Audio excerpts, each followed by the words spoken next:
साथियों, टीएमसी सिर्फ और सिर्फ अपने वोट बैंक की सगी है, घुसपैठियों की सगी है।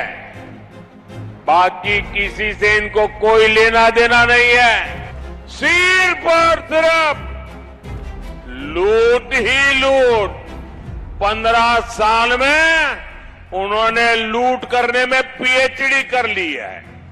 वोट बैंक के लिए धर्म से आधारित आरक्षण देना, यह खेल चल रहा है। ओबीसी का आरक्षण छीनना और मुस्लिम समाज को देने में जुटी है। इस बार टीएमसी को बड़ी सजा मिलनी ही चाहिए।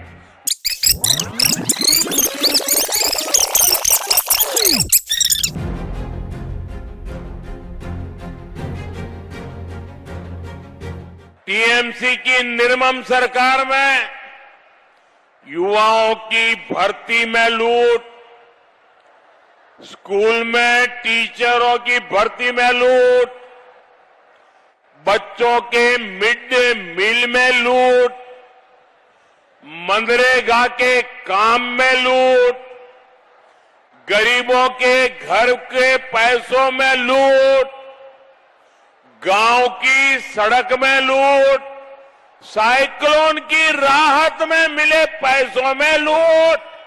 सिर्फ और सिर्फ लूट ही लूट। 15 साल में उन्होंने लूट करने में पीएचडी कर ली है।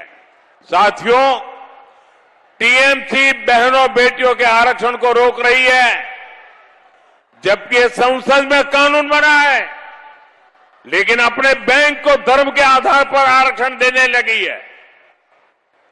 वोट बैंक के लिए धर्म से आधारित आरक्षण देना, यह खेल चल रहा है। ओबीसी का आरक्षण छीनना और मुस्लिम समाज को देने में जुटी है, जो संविधान के हिसाब से गलत है, जो कोर्ट के हिसाब से गलत है। इसलिए मैं सभी बहनों बेटियों से कहूंगा, इस बार टीएमसी को बड़ी सजा मिलनी ही चाहिए। मिलेगी ना?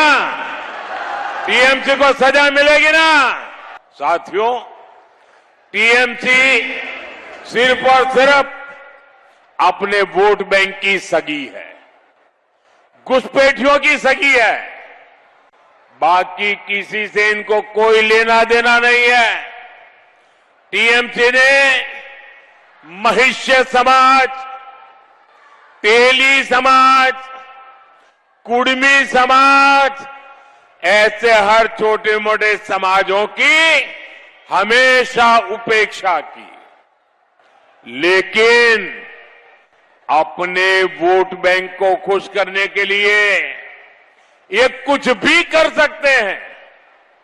साथियों, बीते तो 2-3 दिनों में देश की संसद में टीएमसी का महिला विरोधी चेहरा भी साफ साफ नजर आया है।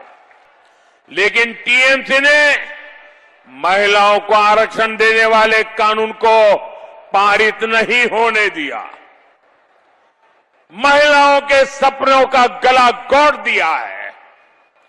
टीएमसी को लगता है अगर ये कानून लागू हो गया तो गांव देहात से निकली हुई हमारी माताएं बहनें, हमारी बंगाल की बेटियां विधानसभा में पहुंच करके इनके काले कारनामों का हिसाब मांगेगी।